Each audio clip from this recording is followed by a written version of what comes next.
Secondary ion mass spectrometry is a useful tool to characterize the elemental and isotopic composition of samples. It is widely used in nuclear forensic investigations.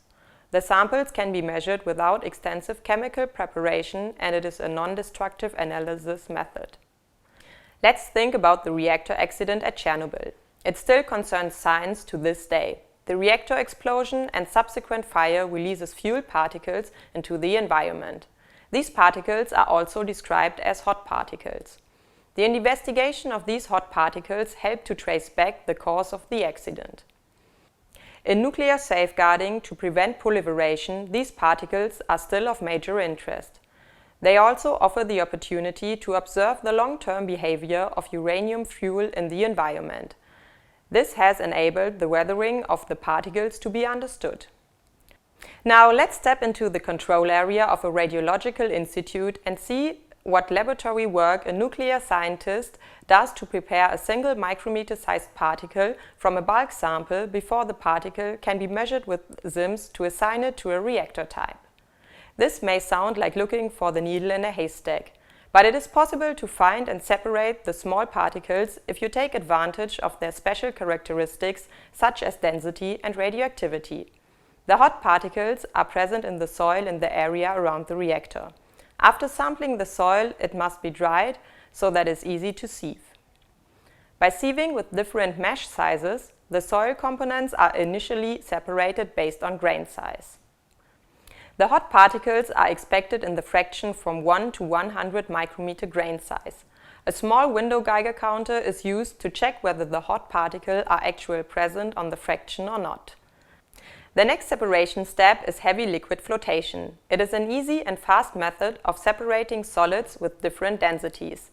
As the fuel has a high density compared to soil, it is a suitable technique to narrow down the fraction which might contain hot particles. High-density particles are separated from soil components using a sodium polytungstate solution. This liquid has a density of 3 grams per cubic centimeters, which is 3 times the density of water. Hence, many soil components, for instance sand grains, float on this liquid like wood on water. The hot particles, however, are very dense and sink to the bottom. The non-floating solids are then collected, filtered and washed. Again, a small window Geiger counter is used to check for any activity on the filter. Then, the solids are picked up with a conductive carbon adhesive tape and the activity on the tape is measured. If there is activity on the tape, a scanning electron microscope is used to locate the particle on the tape. The backscattered electron mode is used for this purpose. Due to the high atomic number of the uranium atoms in the fuel, the primary electrons are scattered back more strongly and the particle appears brighter in the image than the soil. With a micromanipulator, it is possible to glue the particle to a tungsten needle. This is necessary because for the SIMS, the particle has to be fixed on a conductive material. When the particle is fixed on the needle, the preparation for mass spectrometry is completed and the needle can be introduced into the vacuum of the measuring chamber on a sample holder.